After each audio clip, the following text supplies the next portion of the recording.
अस्सलाम वालेकुम नाज़रीन, आप देख रहे हैं जोत न्यूज़ और मैं हूं एम लारिक डेली इश्यूज़ के साथ है। नाज़रीन, जिसका डर था, जिसका ख़तरा था, वो बिलाखिर हो गया और पंजाब में एक आइनी बहरान की सूरत हाल पैदा हो गई।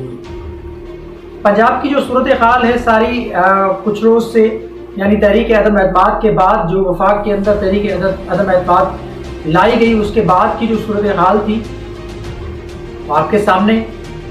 अब पंजाब के अंदर एक आइनी बहरान पैदा हो गया है।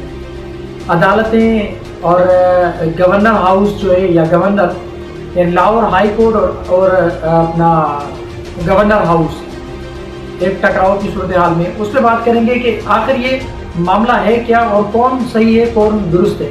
सारी चीज़ों में बात करते हैं, सारी चीज़ें आपके सामने रखते हैं। आज पंजाब में गवर्नर हाउस पे एक हलफ बर्दारी हुई। नौ मुंतखब वज़ीर आला जो हमजा शहबाज हैं उनसे हलफ लिया गया। अब हलफ क्यों लिया गया और हलफ पहले गवर्नर ने इनकार किया था कि मैं हलफ नहीं लूँगा क्योंकि गैर आइनी है और ये एक ज़बरदस्ती और बदमाशी की सूरत हाल की पैदावार हैं।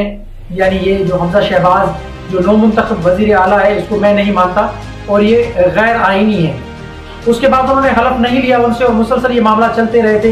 बिलाखिर लाहौर हाई कोर्ट ने फिर दोबारा एक फैसला दिया और उस दोबारा फैसले की मद में अपना एक अहकाम जारी किए गए कौमी असम्बली के स्पीकर को कि आप आज सुबह यानी 30 तारीख को 11:30 बजे आप हलफ लें उनसे, नौ मुंतखब वज़ीर आला से। तो आज 11:30 बजे हलफ लिया गया, लेकिन उससे कबल की सूरत हाल क्या बनती है और क्या हो गया। अचानक से देखें वज़ीर आला जो साबका वज़ीर आला उस्ताद उस्मान बुज़दार थे, उनका जो इस्तीफ़ा था वो इस्तीफ़ा मंजूर नहीं किया गया और उस इस्तीफ़े को यानी आइनी और टेक्निकल खराबी के बायस उसको कबूल नहीं किया गया और वज़ीर आला उस्मान बुज़दार को अपने ओहदे पर बहाल कर दिया गया गवर्नर पंजाब की जानिब से। ये बात बिल्कुल दुरुस्त है अपनी जगह पे, क्योंकि आइनी और कानूनी जो माहिरीन है उनका भी ये कहना है कि आर्टिकल 130 अपना है जो उसका सब क्लास 8 जो है वो कहता है कि जब तक सदर हो, वजीर आजम हो या कोई भी MPs, MNA या सेनेटर या गवर्नर कोई भी हो, जब तक अपनी हैंड राइटिंग के साथ इस्तीफ़ा पेश नहीं करता वो काबिल कबूल नहीं होगा। क्योंकि उस्मान बुज़दार ने जो इस्तीफ़ा दिया था वो एक तो टाइप हुआ इस्तीफ़ा था और उस्मान बुज़दार ने जो इस्तीफ़ा पेश किया था वो वज़ीर आज़म साबका वज़ीर आज़म इमरान खान साहब को पेश किया था। तो ये एक मामला लटकता रहा, किसी ने इस तरफ तवज्जो नहीं दी। बिलाखिर ये मामला ज़ाहिर हो गया और मुझे लग रहा है कि इसमें कोई साजिश है या एक इसमें सियासी एक चाल कह सकते हैं अब तहरीक इंसाफ की जानिब से कि उस्मान बुज़दार से इस्तीफ़ा लिया गया। क्योंकि देखिए मरकज़ में जो मामला था वो कुछ और था। मरकज़ में इमरान खान साहब इस्तीफ़ा नहीं दे रहे थे, जिसकी वजह से तहरीक अदम एतमाद उनके खिलाफ आई और बिलाखिर वो कामयाब हो गई। अगर वो वोटिंग नहीं करा रहे थे तो फिर सुप्रीम कोर्ट ने एक इनिशिएटिव लिया और सुप्रीम कोर्ट ने जो 3 अप्रैल को डिप्टी स्पीकर कासिम सूरी ने जो रूलिंग दी थी उसको कलअदम करार देते हुए फिर सुप्रीम कोर्ट ने उसको आइन शिकनी करार देते हुए रूलिंग को और एक फैसला जारी किया कि हर सूरत में हर हाल में 9 अप्रैल को तहरीक अदम एतमाद के खिलाफ वोटिंग होगी। और फिर वो वोटिंग हुई, एक आइनी बहरान पैदा होने वाला था लेकिन उसमें बचत हो गई। अदालतों ने नजरिया ज़रूरत के तहत फैसला नहीं दिया, अदालतों ने आइन और कानून के माबेन एक फैसला दिया जो काबिल कबूल था। अब तहरीक इंसाफ को फैसला पसंद नहीं आया, वो एक अलग चीज़ है, लेकिन बहरहाल सुप्रीम कोर्ट ने एक आइन और कानून की रूह के मुताबिक एक फैसला दिया जो ज़बरदस्त फैसला था। लेकिन पंजाब में सूरत हाल मुख्तलिफ थी। पंजाब में तहरीक अदम एतमाद एक पेश तो की गई और लाई गई, लेकिन वो जमा होने से पहले वजीर आला उस्मान बुज़दार से साबका वजीर आजम इमरान खान साहब ने इस्तीफ़ा तलब किया और इस्तीफ़ा लिया। उस इस्तीफ़े के बाद फिर एक सियासी बहरान पैदा हो गया, फिर जोड़ तोड़ का एक सिलसिला शुरू हो गया कि अब वज़ारत आला की कुर्सी पे कौन बैठेगा। तो तहरीक इंसाफ की जानिब से जो नॉमिनेट करदा वजीर आला की सीट पे नॉमिनेट करदा जो रुकन थे वो चौधरी परवेज इलाही थे और दूसरी जानिब थे नून लीग की जानिब से और तहरीक इंसाफ के जो नाराज अरकान या नाराज जो 2 ग्रुप है उनके अपना मुकर्रर करदा जो रुकन थे, अपना उसके नॉमिनेट थे जो वज़ीर आला पंजाब के लिए, वो हमजा शहबाज थे। तो एक अफरा तफरी का माहौल था, एक इलेक्शन हुआ, फिर असेंबली के अंदर जो माहौल क्रिएट किया गया और डिप्टी स्पीकर को अपना जिस तरीके से ज़दोकोब किया गया, आपके सामने लोटे लाए गए, फिर एक तोड़फोड़ हुई, चौधरी परवेज इलाही को भी मारा गया और उसके अलावा डिप्टी स्पीकर को मारा गया। फिर डिप्टी स्पीकर ने जो इजलास की कार्रवाई चलाई वो अपना मेहमानों की गैलरी से चलाई, जिसको भी यानी कलअदम करार दिया जा रहा है कि स्पीकर को कोई हक नहीं है। और पाकिस्तान की तारीख में पहली मरतबा इस किस्म की एक तो सियासी सूरत हाल पैदा हुई है और आईनी जो बहरान है इस किस्म का पाकिस्तान की तारीख में पहली मरतबा ये सामने आया है। तो कहने का मकसद ये कि स्पीकर मेहमानों की गैलरी से इजलास नहीं चला सकता, ये आइन की रूह के खिलाफ वर्जी है और आइन की पामाली है कि डिप्टी स्पीकर अपना उस दिन वोटिंग करा रहे हैं, वो भी असेंबली की गैलरी से, यानी इजलास की कार्रवाई चला रहे, वो इसको कलअदम करार दे रहे हैं। यानी आइन के हिसाब से आइनी माहिरीन कह रहे हैं कि ये बिल्कुल आइन की रूह के खिलाफ है और पाकिस्तान के आइन में इस किस्म की इजाजत नहीं है, क्योंकि स्पीकर इजलास चलाता है तो अपना सीट से चलाता है और असेंबली हॉल के अंदर से चलाता है, तो लिहाजा वो कलअदम करार दे रहे हैं इस इलेक्शन को ही।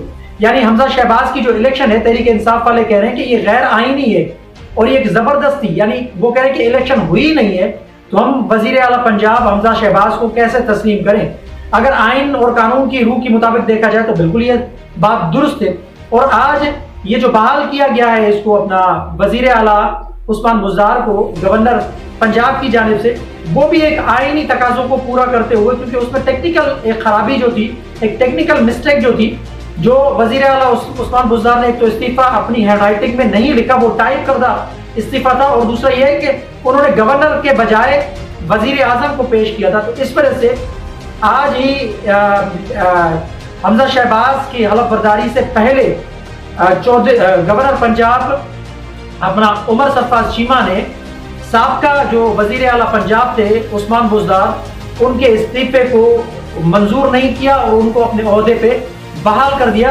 तो वो काम कर रहे हैं, अपना उस्मान बुज़दार अब पंजाब के वजीर आला है और आइन और कानून के तहत वो बिल्कुल पंजाब सूबे के वजीर आला है। अब ये जो वजीर आला पंजाब अभी जो जिन्होंने नौमुंतखब जो हुए हैं और जिन्होंने हलफ भी लिया है, जो लाहौर हाई कोर्ट के अहकामात की मद में जिनसे हलफ लिया गया है, कौमी असेंबली के स्पीकर राजा परवेज अशरफ ने उनसे हलफ लिया है गवर्नर हाउस में। अब ये कलअदम करार हो गया आइन और कानून के मुताबिक देखा जाए तो बिल्कुल ये, क्योंकि इलेक्शन चले एक जानिब अगर इलेक्शन हुए भी सही, लेकिन उस्मान बुज़दार का जो इस्तीफा था वो टेक्निकल खराबी की वजह से वो इस्तीफा मंजूर ही नहीं हुआ। तो गवर्नर पंजाब को ये अख्तियार है आइन की रूह के मुताबिक कि उन्होंने उसको बहाल कर दिया है। जैसा कि आर्टिकल पाकिस्तान का आइन अपना सुप्रीम कोर्ट को या अदालतों को पार्लियामेंट के मामलात में मुदाखलत की इजाजत नहीं देता, ऐसे ही पाकिस्तान का आइन असेंबली या गवर्नर को या किसी को भी अदालतों के मामलात में मुदाखलत की इजाजत नहीं देता। तो बहरहाल ये एक आईनी एक बहरान पैदा हो गया है पंजाब के अंदर और मुल्क में खाना जंगी का भी माहौल पैदा हो सकता है और मुल्क अनारकी की जानिब भी बढ़ सकता है, क्योंकि अदम इस्तेहकाम की सूरत हाल पैदा हो गई है। अब पंजाब के अंदर एक ही यानी सूबे में 2 वज़ीर आला काम कैसे करेंगे, एक तरफ नून लीग है, दूसरी जानब तहरीक इंसाफ और क्यू लीग है। अब क्यू लीग की जानिब से और तहरीक इंसाफ की जानिब से इंट्रा कोर्ट अपील भी दायर की गई है, जो मंजूर की गई है और काबिल समाअत उसको करार दिया गया है। अब उस पर समाअत भी होगी और उसमें बेंच तश्कील दिया जा रहा है 5 रुकनी, वो समाअत करेगा। अगर उस बेंच के अंदर उसमें से फैसला आता है कि ये जो हमजा शहबाज का जो इलेक्शन हुआ वो गैर आईनी है, अगर उसको कलअदम करार दे दिया जाता है तो फिर अपना वजीर आला उस्मान बुज़दार जो है वो वजीर आला पंजाब की सूरत में ही यानी एक सूबे के चीफ एग्जीक्यूटिव के तौर पे काम करेंगे, जैसे आज उनको आइन और कानून की रूह के मुताबिक बहाल किया गया है। ये एक आईनी प्रोसीजर था लेकिन उसमें टेक्निकली खराबी की वजह से इस्तीफा उनका मंजूर नहीं किया गया और उनको अपने ओहदे पे वापस बहाल किया गया। तकरीबन यानी 1 महीने के बाद उनको बहाल किया गया और वजीर आला उस्मान बुज़दार अभी अपनी सीट पे वापस आ गए और वो काम कर रहे हैं। अब एक आईनी टकराव की सूरत हाल पैदा हो गई है सियासी पार्टियों और इदारों के बीच में, और ये अदम इस्तेहकाम की जानिब एक मामला बढ़ रहा है।